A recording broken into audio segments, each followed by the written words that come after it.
अगर बाप जिंदा है तो शुक्र किया करो। अगर बाप जिंदा है तो सच में तुम बहुत अमीर हो, चाहे तुम्हारे पास पैसा हो या ना हो, क्योंकि बाप वो इंसान होता है जो खुद टूटा हुआ होता है लेकिन अपने बच्चों को कभी टूटने नहीं देता। जब तुम छोटे थे तुम्हें याद भी नहीं होगा, लेकिन तुम्हारी हर छोटी छोटी खुशी के लिए वो दिन रात मेहनत करता था।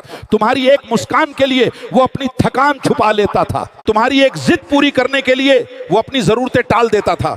तुमने शायद कभी गौर नहीं किया होगा कि जब घर में पैसे कम होते थे तो बाप खुद कम खाता था लेकिन तुम्हारी प्लेट हमेशा भरी होती थी। माँ अपनी मोहब्बत दिखा देती है लेकिन बाप अपनी मोहब्बत को छुपा कर रखता है। वो कम बोलता है लेकिन उसकी हर खामोशी में तुम्हारे लिए दुआ होती है।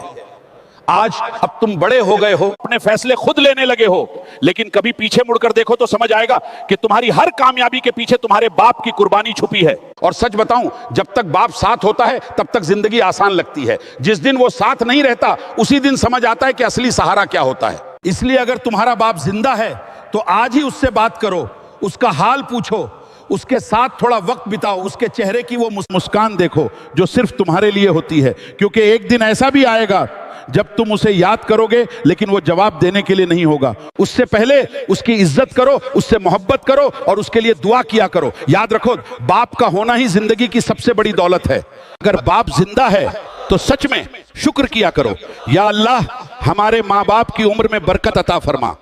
औलाद की तरबियत क्यों जरूरी है? आज लोग बच्चों को महंगे कपड़े, मोबाइल और अच्छी पढ़ाई तो दे रहे हैं लेकिन तरबियत देना भूलते जा रहे हैं। याद रखो, औलाद अल्लाह की सबसे बड़ी अमानत है।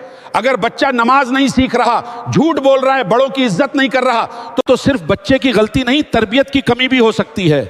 इस्लाम हमें सिखाता है कि बच्चों को सिर्फ दुनिया नहीं दीन भी सिखाओ। उन्हें बताओ अल्लाह कौन है, नमाज क्यों जरूरी है, सच बोलना क्यों जरूरी है, क्योंकि अच्छी तरबियत औलाद को इंसान बनाती है।